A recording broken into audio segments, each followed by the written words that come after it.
The Vice President. Kasi pag wala ang Presidente, siya yung susunod. Kaya pinoprotektahan din siya. Kasi siya yung reserve. Kasi pag hindi mo pinoprotektahan ng reserve mo, wala ka ng reserve. Ang gagawin yan, pipili sila doon sa mga members ng Congress. O, pabalik na naman tayo kay Martin Roth. So, baka nga ganun yung gusto nilang gawin, no? Hindi na sila masusunod sa Constitution para na that is something I have to think about again as well. So, yan. The PSG, now PSC, is a unit of the armed forces of the Philippines. Its mandate, President and family, Vice President and family. Why? Because there is a line of succession. You need to protect your reserve. Wala doon sa usapan ang Philippine National Police.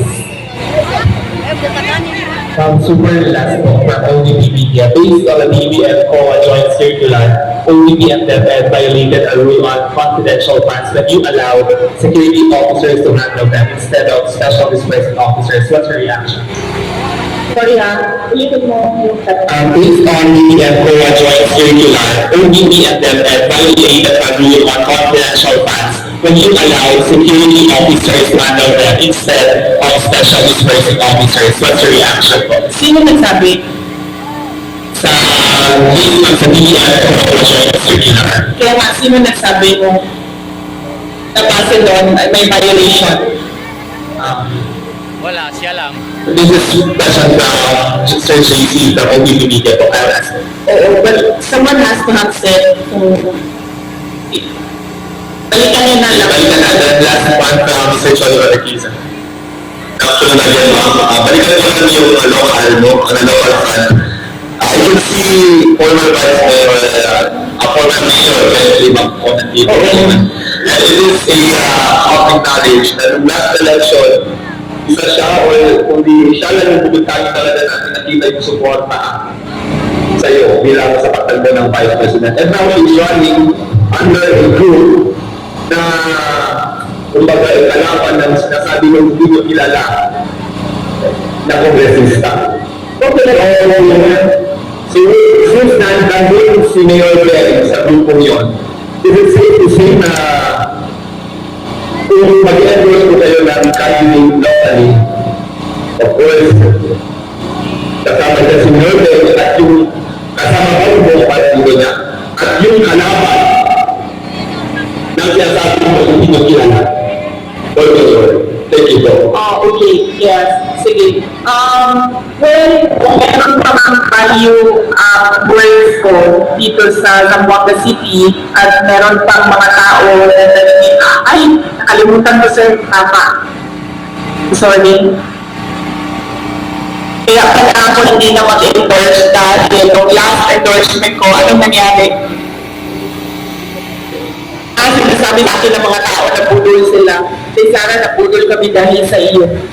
Saan man ako pumupunta, yan ang sinasabi sa akin. Kaya pala ako nag-desisyon na hindi ako mag-endorse. But, let me just say that nakita niyo ang track record ni Mayor Ben Climaco noong siya ay mayor.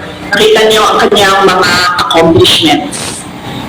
Ngayon, mayor siya na, ngayon vice mayor ang kanyang tinatakbo. So easily, kung magagawa niya ang pagiging mayor, easily she can do the work duties and the mandate of the vice mayor. Dahil nakatutok lang yun sa legislation.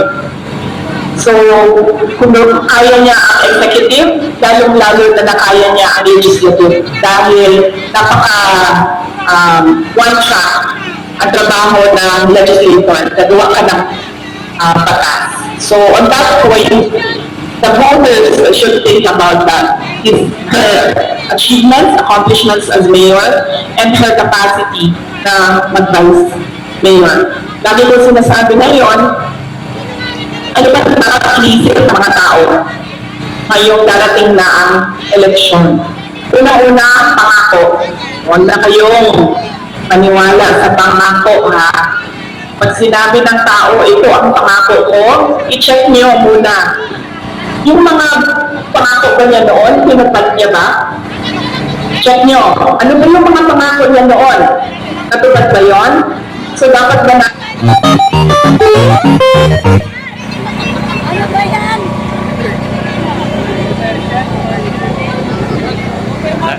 Lumabas si Super Mario.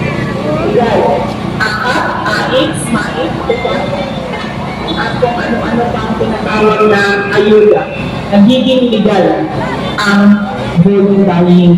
Bakit magiging legal ang vote buying? Dahil kontrolado siya ng mga politiko ngayon. Meron silang otak-otak sa pamimigay ng ayuda. So yan yung sinasabi ko, yan yung proof ko na nagiging legal na ang vote buying na tinatago sa pangalang ayuda. At pangatlo, hindi dahil yan sa pamilya ng mga politiko, tulad hindi dahil yan sa may tatay yan na mayor, may kapatid yan na governor, may anak yan na congressman. Hindi dahil galing yan sa political dynasty ay ibig sabihin pagaling ng kalibre niyan. Huwag ninyong iboto ang isang tao dahil lang sa nakaapilito niya ang gusto niyong kandidato. So yan ang kaalala ko ngayong darating na eleksyon. Check promises. Tanggapin ang ayuda kasi pera lang tayo yan, pero huwag magpadala sa vote buying. Pangatlo, huwag bumoto dahil kaapelido o dahil nasa political na pamilya yung kandidato. Bumoto kasi chinek nyo yung mga promises niya at chinek nyo yung kakayahan niya. Tulad ng sinabi ko ngayon, kita natin ang 9 years umayapin, ibig sabihin, alam natin na kakayanin niya ang pagiging vice mayor. Going to talk now, Sir Bons, mag-support rapper pala po. He's asking for your reaction based on the joint circular. OVP and DepEd violated a rule on confidential facts that allows security officers to handle them instead of special dispersing officers. Reaction po. No, I will not comment on the assessment of the person asking the question. Ano pangalan niya? Bons, mag-support of rapper. Oo. I will not answer a question kasi Bons Magsupol ang nagsabi that there is a violation of the JNC. I will only answer kung nagsabi ang COA if there is a violation of the JNC. Hindi COA si Bons maglatol, hindi siya COA. So hindi siya dapat ang nagsasabi na merong violation ng JNC. Dahil sinasabi ko din, hindi ang congressman ang nagsasabi. Kaya ba nawala yung... Ang office of the Vice President sa confidential funds. Kung walang natrabaho niya. Alright, thank you so much everyone. That's our best Maraming salamat. Dalang ako.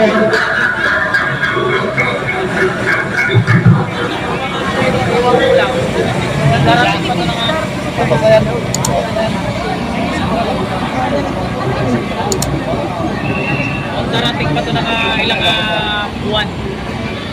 Oh, narinig na natin yung mga Ayan na sinasabi ng ating butihing si Presidente doon sa may parating press na conference. Ano, nag-message yan?